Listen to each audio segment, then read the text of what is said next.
So, Debora, as a dentist, what made you want to write a book? Good question, Ms. Nikisha. Thanks again, everybody, for being here. What made me write this book was part of it. It started with my local book club. I'm always reading, and we started reading a historical novel. I actually brought the book here. It's called The Air You Breathe. It's by Frances de Pontes Piblis. She's actually a Brazilian author, but she lives here in the United States. And this book is a historical novel based on the life of Carmen Miranda, if you all knew a little bit about that. So it talks about the history of samba, music, and the struggles of women as an artist. And that kind of brought my attention to historical novel more recently. And the whole fact that I discovered Cecilia was kind of almost by accident, or I knew I wanted to start writing about women and someone who had an impact on the society and history. And then I had the thought, why not write about a first woman? And because I am a dentist, I thought it would be easier to write about someone in the health area. And that's how the question came up, how about a first woman physician? And I wanted to write a book set in Buenos Aires and in Argentina. Although I'm Brazilian, I've been to Buenos Aires a couple of times, and I love its history, the culture, the art. And by a coincidence, I wanted the protagonist, her name, I wanted to be Cecilia. And when I Googled first women physician in Argentina, it happened that her name was Cecilia, Dr. Cecilia Grissom. So I was really almost like in shock. And I'm like, okay, this is it. Let's see if we can find more about her and make it into a book. All right, I want to back up before we get into the details of the book. What specifically was it about The Air You Breathe that made you say, I think I want to write a historical fiction novel? Because that's not an easy task. You're absolutely right. What I thought the most, and in a way, it was the historical aspect that is there for you to start with. My first thought about writing my own book, I wasn't thinking about a historical fiction, so I was going to just write a fiction book. And I actually had started a manuscript, but I wasn't in love with, and I didn't know how to really capture the reader to fall in love with the story. The arc of the story wasn't quite there. So I kind of stopped, and I left that apart until I read this book, and then I was like, a historical fiction, it's hard because of the research and all the things that come along with, but at the same time, you do have the historical facts that you can be based on it. So, and this book is just so well written that, and it's a beautiful story. So I was like, if I can just be, inspired by this, if I can do something similar on that line, I would be happy. And then I thought I could accomplish a greater task. So what was the timeline? When did you first read that book? I probably read that book, or I finished that book maybe 6 months or less than that before I had the idea of writing my own book, or actually writing my manuscript. As I said, I had the idea in my head years and years before, so I had few things written down, but not quite there yet. And then I kind of gave up. So as soon as I finished this book, maybe a couple of months later, that's when I was like, what if I write about a woman who was real, just like this book? But that was almost like, one thing led to another almost immediately, so I didn't have to wait that long. And did you always write like on the side as a child, like just little things, or was it really just you read a book and then you wanted to do the same thing? I read much more than I wrote. So I was always reading when I was young. I went to dental school, and that's when I probably stopped reading fiction and nonfiction. I was always reading, but more dental-related stuff, unfortunately. And then I started reading more back again, pick it up after my son grew up a little bit. So I was reading to him, and I'm like, let's go back to just reading again. But I didn't do much of a writing, especially like writing for fun. I did write some dental articles, so that's very specifically. I have a master's degree, so I had to write my own research. So I was familiar with writing more for my scientific readers and my community, but not for, for books or manuscripts. So this is actually all my first time. So I'm very new to all of this. So it is a learning process for sure. So let's talk about that learning process. When you decided that this was something that you wanted to do yourself, and you began this research and finally finding Cecilia and being like a kismetic moment, what was the process for you to, take the historical facts? What was the research process like? And then also, what was your writing process like? Okay. Luckily, and I was very fortunate. I am very fortunate to be surrounded by great people and great people here locally. So, and there was a lot of coincidence, and sometimes I even wrote in a book, I don't believe much in coincidence. So I do believe that there is something above that just really guided me through all this. So I had a lot of help that came almost like out of the blue. So I started just writing. And then one day I was actually in my office, and one of my periodontists, that by that time I didn't know that he's also an author, and he's here in Ponte Vedra. He came to the office almost out of the blue just to meet me. We had some relationships, some patients in common, but we never met face to face. And then I was a little bit late to meet him on my breakdown room, and he was talking to one of my dental hygienists about Cuba, because my dental hygienist is from Cuba. And then I just got the conversation, and I'm like, and he was telling me them that he was in Cuba, and I'm like, so what are you doing in Cuba? It's like, I was there because of my book. And I was thinking, it's a dental book. He's there, teaching. So I'm like, okay, so what is your book about? And then he tells me this magnificent story about, it's a fiction, a sci-fi book. But I was like, so you're an author also? And you're a dentist? And it's like, yeah. And that's when I learned, and he kind of suggested me to join the Florida Writers Group, because that's pretty much what he did. And from there, he kind of started writing and had some local group support. And so that's what I kind of did. So he kind of inspired me to just join the local group here. And from there, I learned it was actually, the speaker is, I think, from Nocatee. But she recommended me this book, or she recommended, the lecture was about doing an outline for your book. And there's different ways, of course, to write a novel and a book. But by that time, I didn't know even what an outline was. I was just writing. And I was kind of way lost on my write. I had the whole idea, but I was kind of, oh my God, this seems to be going all over the place.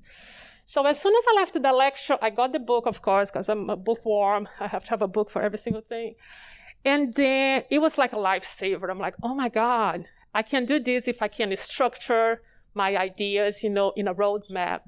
So once I did the outline, it was really kind of easy it's never easy, of course, but at the same time, it was a smooth transition. I wasn't very tight in the structure on it. So I had a lot of insights as I went, a lot of things that just happened on the day, and I kind of entered that into the story. But the roadmap was there. The outline really was the main thing, I think, for me that really saved my life. And I think I got a very good story and the flow of the book because of that recommendation. So that's a little bit of how the book. So what was your writing process like? If you're a dentist full-time Monday through Friday, when are you writing this book? How long did it take you? Let us know all the details. Well, again, I'm very fortunate. My husband and my family are very supportive. My husband is here. My son is here too. But my husband is the one who takes care of the whole business side of my dental office, and then he takes care of the business side of the house. So I'm lucky enough to have him, to run all the errands, pay the bills, so I can be a dentist, a mother, and then an author on the free time. So yeah, I do have my own office. So my dental office, we work at Monday to Thursday usually. Sometimes Fridays, I have the Fridays off. And my son is on a 6th grade now, so he goes to school. And then on Fridays, I could write a little bit more. And at night, I don't go to bed early, so after putting him to bed at 9, 10, then I write until midnight, 12:30. And every day I wrote a little bit. I did my research at the same time I wrote the book. It took me exactly a year. It was before the pandemic. So I did from May 2019, I believe, until April 2020. By the time that the pandemic hit, the book was already with my editor. So I had just to stay at home, kind of, oh, great, now what I'm going to do? I have to wait for her. So then let's talk about the research. What was it about the life of Cecilia Grierson that surprised you that you wanted to include in the novel?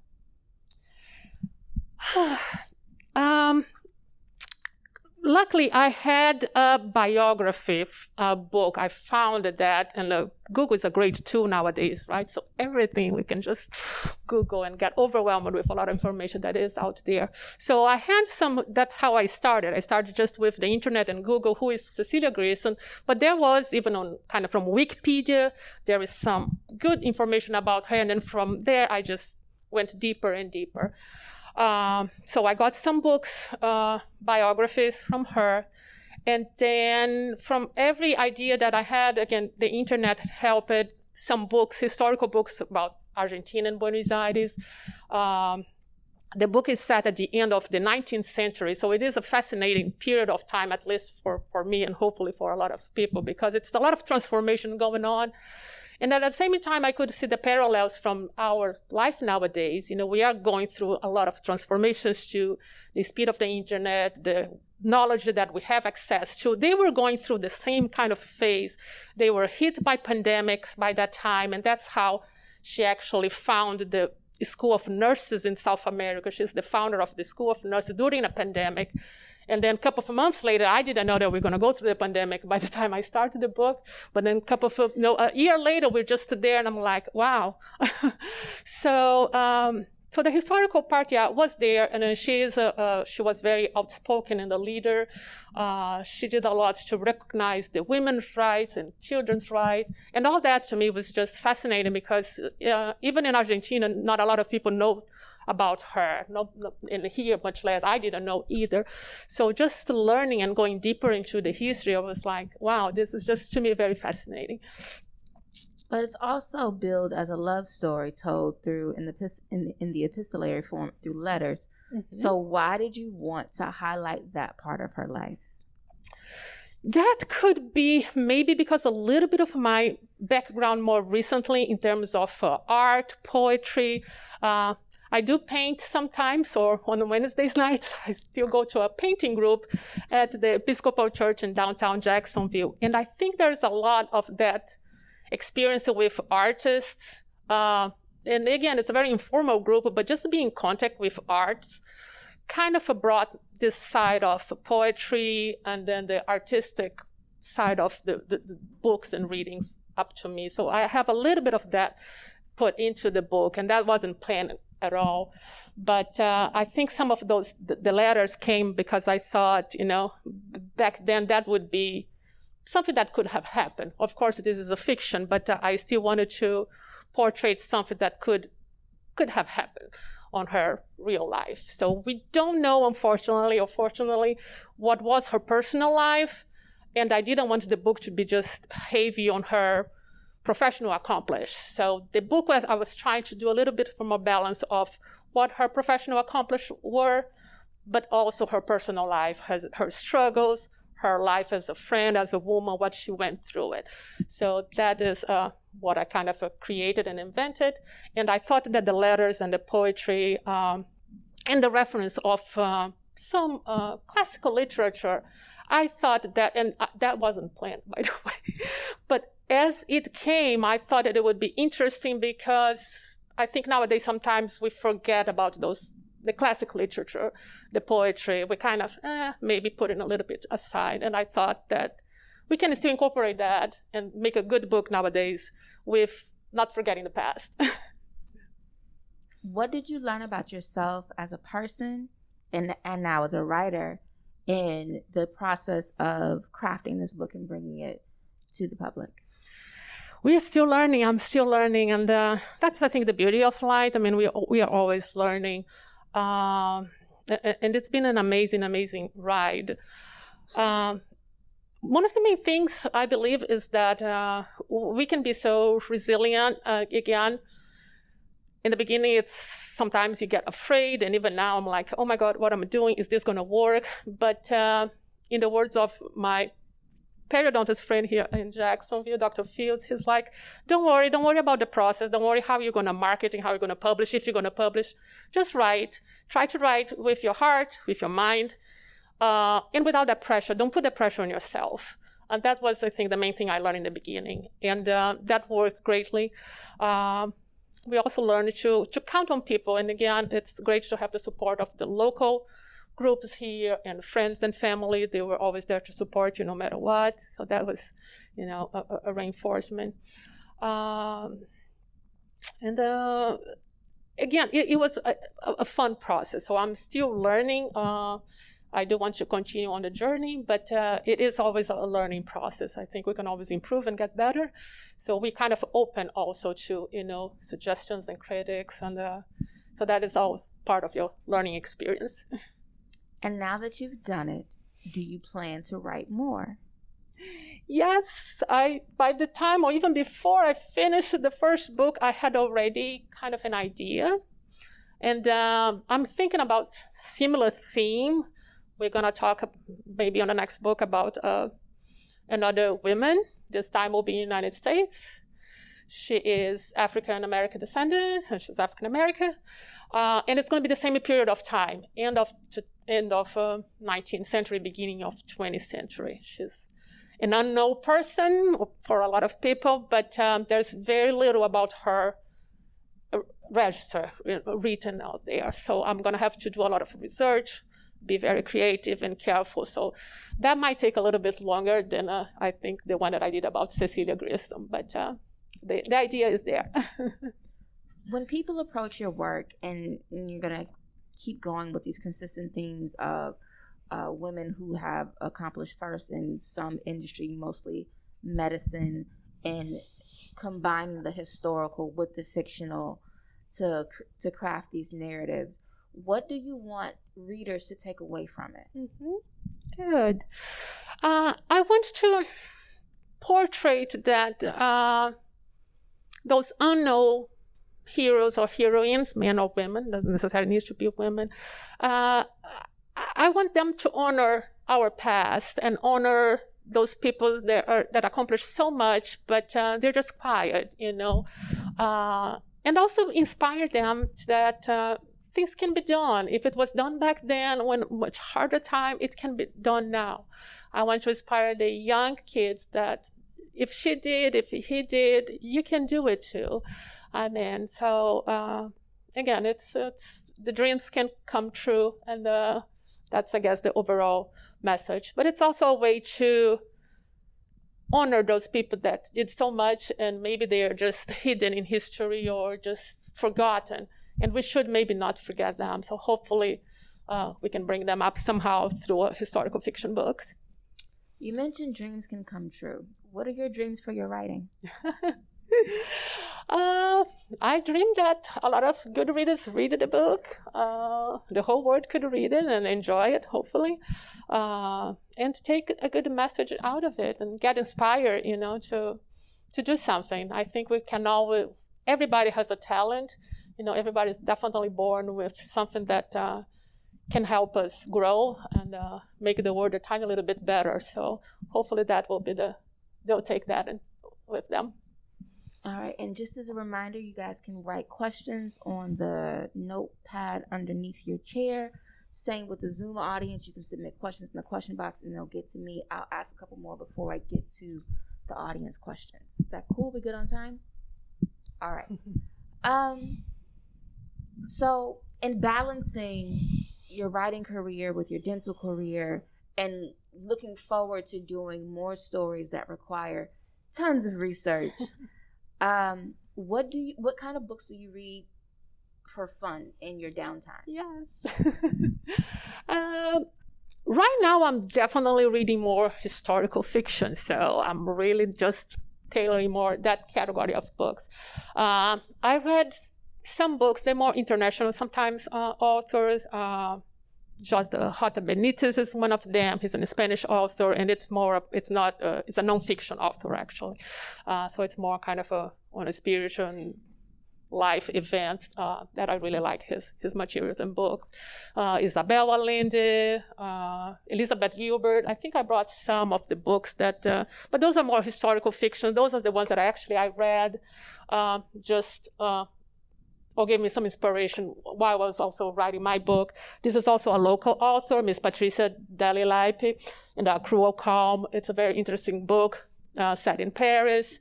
This one here, The Dream Lover, this one was actually thanks to the Jacksonville library here in South Mandarin. I walked in to pick up a book for my son, and this book was right on display. And I really loved the cover and the title, of course. It was kind of, that's kind of related to my book that I'm writing. And then I got the book, and that's when I learned about Lord Byron, and I have also some reference, and George Sand. I didn't even barely know who was she until I read this book, and I love it. So I'm still into the historical fiction. I think right now I'm reading Liberty. It's Caitlin Greenridge. Yes, yes, I'm just finishing that one. So I am leaning towards historical fiction. I can't help. I just think they're just fascinating, and we're always learning something. So yes. Now, you mentioned Isabel Allende, who wrote Island Beneath the Sea, and she has a new one out, Violetta. Yes. I haven't seen that one yet, but yes, she is just fantastic. And what else do you do to try to, because you have 2 careers at this point, what do you do just for fun, like just for you, outside of the reading and the writing and the research and the dentistry? Then I'm painting. I paint Wednesdays nights. Yes, I do some oil painting, and I love that. We stopped a little bit now because of COVID, but we're going to restart again in February. I love traveling, so whenever we can, of course, we do get away, even if it's small, traveling around Florida, around the backyard, but just walking around, hiking, doing some stuff with my son and my husband. But that's, pretty much. And then reading. I'm always with a book. And usually I need to get a hard copy, so I have tons of books and highlighters and all that, so I'm always carrying something around. All right, I think we're going to start taking questions. Thank you. So, how did you publish your book? Was it a self-publisher or a hybrid publisher? Okay, good question. I self-published. I believe I did send maybe 1 or 2. I sent very few for a conventional traditional publisher, and I knew I wanted to publish now. I think this was the time, especially with the pandemic. I thought that I cannot wait for traditional publishers to read and go through the whole process. So I did self-publish. I did not get Vanity, so I don't think it's considered hybrid. It's still just self-publish. I use a company just to physically put the book into the Kindle, Amazon, and even print. My brother designed the cover for me, so I think he did a very great job. He's in Brazil, but he does graphic designers, so I gave him the idea, and he came up with that, and I'm like, this is it. This is just, it really summarizes the book. If you read the book, there's mentions to trees in the beginning, at the end, and I thought it was just fabulous. I'm like, it's simple, but we're going to go with that. So I used a company called Book Baby just to put the book onto the Kindle format. And I did actually the design, the internal design. I kind of did that. I thought that was kind of simple. But I'm not a computer tech, so I'm like, they need to put and distribute and do this stuff out there. And then they also asked, how did you provide your book to the library? How did we do that? I contacted them. I'm pretty much sure I went to the library in downtown. I brought a copy of the book. I think that's how it started. And I told them, I introduced myself, and I'm like, here, I'm a local author. I want to donate my book to the library. And then they accepted, I believe, just 1 copy physically. And then from that, there's just a process. They analyze your book, make sure, I guess, it's, it's a decent book. And then after a month, they're like, the book will be available with the Kindle. And they have a hard copy on the main library also. All right, next question. Do you think you'll ever switch from dentistry to writing full-time? I wish I could, but I do love dentistry. That was always my dream. Since I was little, I used to poke the holes on my dolls. And in Brazil, we have a concrete patio with little holes. Sometimes I would dig and pretend that I was a dentist. So I was always wanted to be a dentist. I think I can still go maybe. Sometimes you get burned out with dentistry. It's a little bit on the stressful side. So writing, it's fun. But I think I'll still go with dentistry until the end. So hopefully I can balance both. Number 2, how did you find an editor and be connected with Book Baby? Was it through your writing group? Good question. The editor, I was very fortunate. She is local also. She is I never met her physically, but it's Miss Emily Carmain. So she couldn't be here today. I think she's traveling, but she knew about it. And many thanks to Miss Emily Carmain. She was a recommendation from Dr. Fields, who is the periodontist who kind of gave me a few tips in the beginning. So I just contacted her because she did the initial editing for his book. And by that time, then COVID was hitting, so we could not meet personally. And then I just sent a few pages of my manuscript. She read it, and she's like, here's what I recommend. Very few changes in the first page. And I'm like, okay, let's go for it. And it went really, really well. I think that she did a fabulous job. I only wrote one draft, kind of. And so what I wrote, I had a person from my group in the church that read. She's also into arts and books. She thought it was pretty decent, and we could just go straight with the editor. So I sent my first draft pretty much to the editor, Emily Carmain. She added, changed, of course, she really polished, and then we kind of published next. The Book Baby, I did just an internet search. I thought the reviews were okay. I called them and just had good feedback from them. I'm like, okay, let's try. And so far, I'm happy with both. And then have you thought about writing a biography of your own experience? Oh gosh, no, I haven't. That's profound. No, I'm not there yet. What was your biggest aha moment as you worked through the process?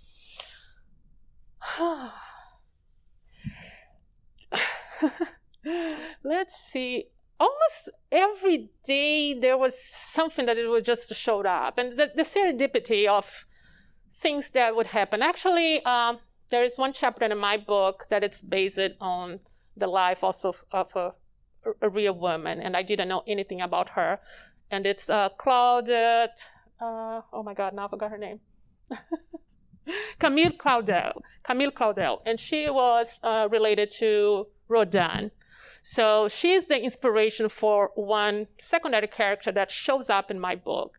And that wasn't planned at all. And when I learned about her, I was like, wow, I need somehow, it was on the same period.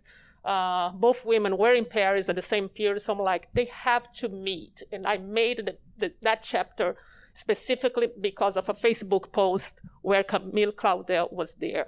And it's almost like, she was a sculptress, but not well known. Maybe nowadays she's a little bit more well known, but not a lot of people knew about her. And I'm like, haha, I need to make it into the book. As a writer still unpublished, how did you locate and send your work for publishing? And I believe you answered this question, but just go ahead once more. Yeah, I believe it will be more, again, using the internet, some of the local friends that are, here in town.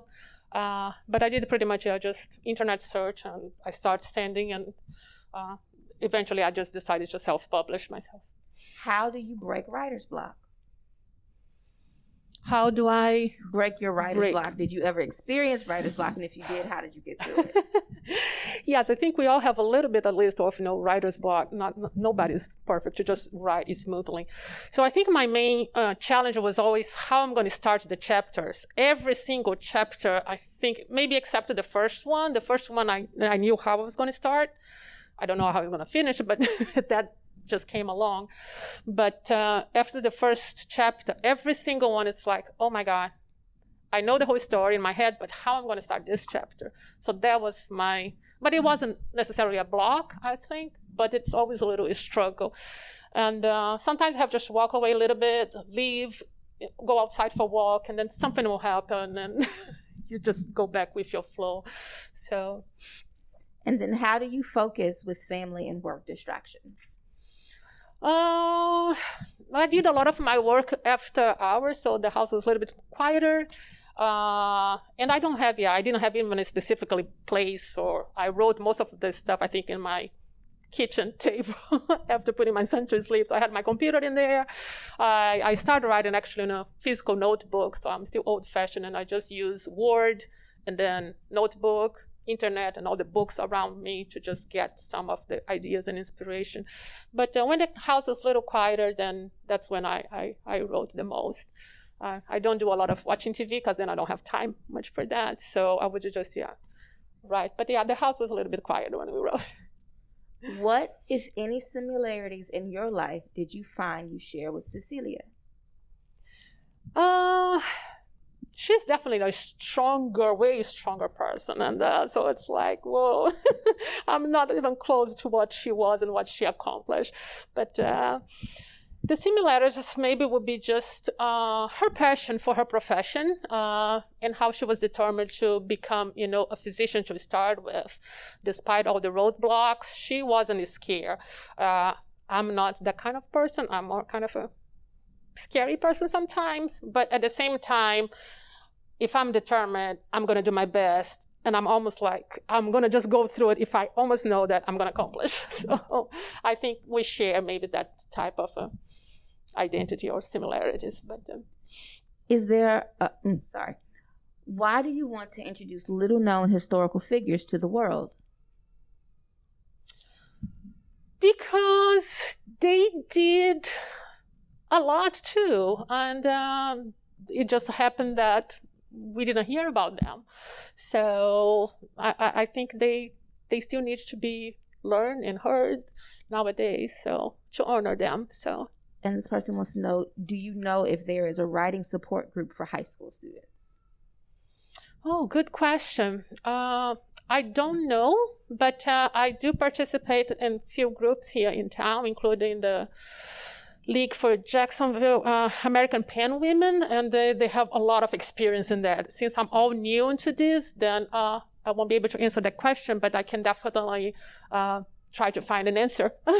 And I'm sure they do, because again, Jacksonville is a big city, but we have a lot going on in terms of arts and writing. So, all right, is that all of our questions, or do we have some more coming?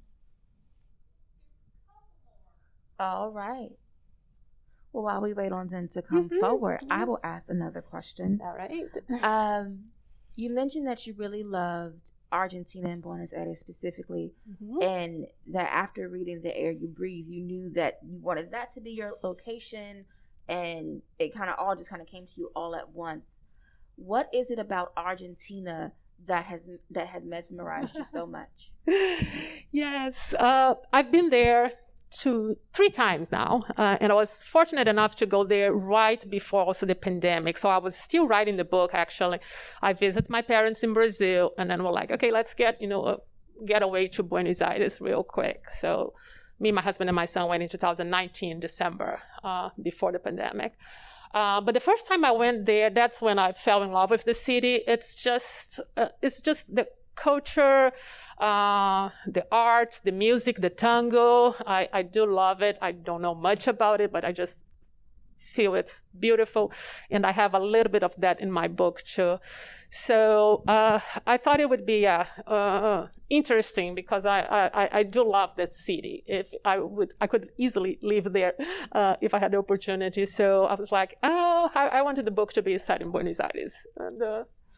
And this book is set in the late 19th century, early 20th century, and you said the next book you're working on is set in the late 19th century, early 20th century. What is it about that specific time period that fascinates you so much that makes you want to mine these stories of that era? Great question.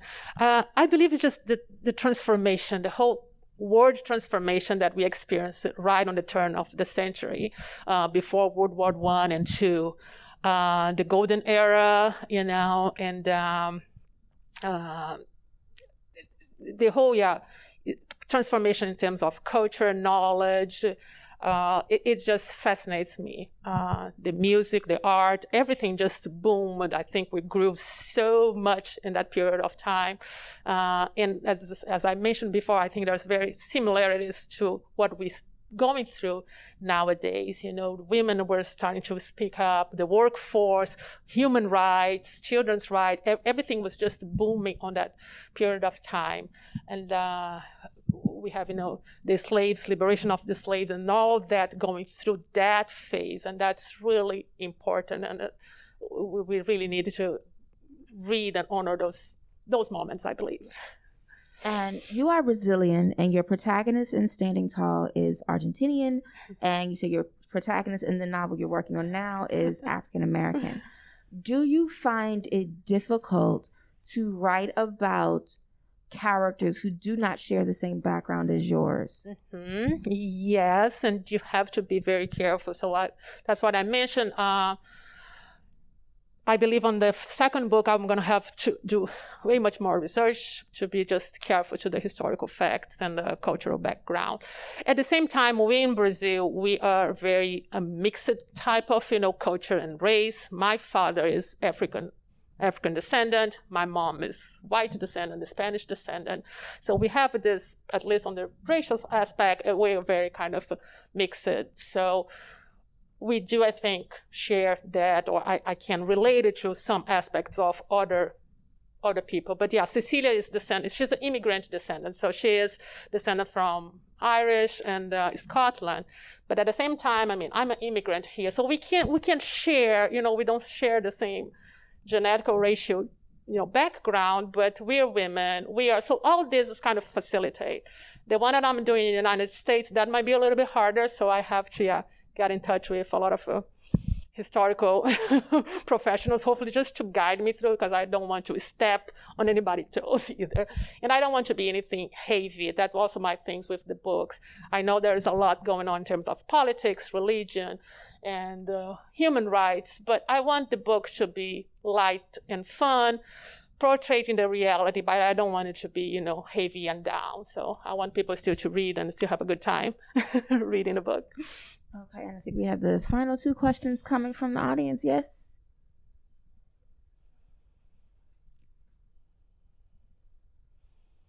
Thank you. Someone says, tell us more about your book cover. Did you have an idea for it, or did your brother come up with the image alone with the tree? Okay, thank you. The tree idea was mine, because right in the preface, I believe there is a mention about the tree. There's a small passage or paragraph that relates her birth or the beginning of her life with the trees booming in Argentina. And then at the very end, somehow, I think I was painting actually a tree at that moment, and I felt like, let's put the tree at the end of the book. So at the end of the book, there's a mention of, she's walking into a museum, I believe in Buenos Aires, and she sees this painting about a tree.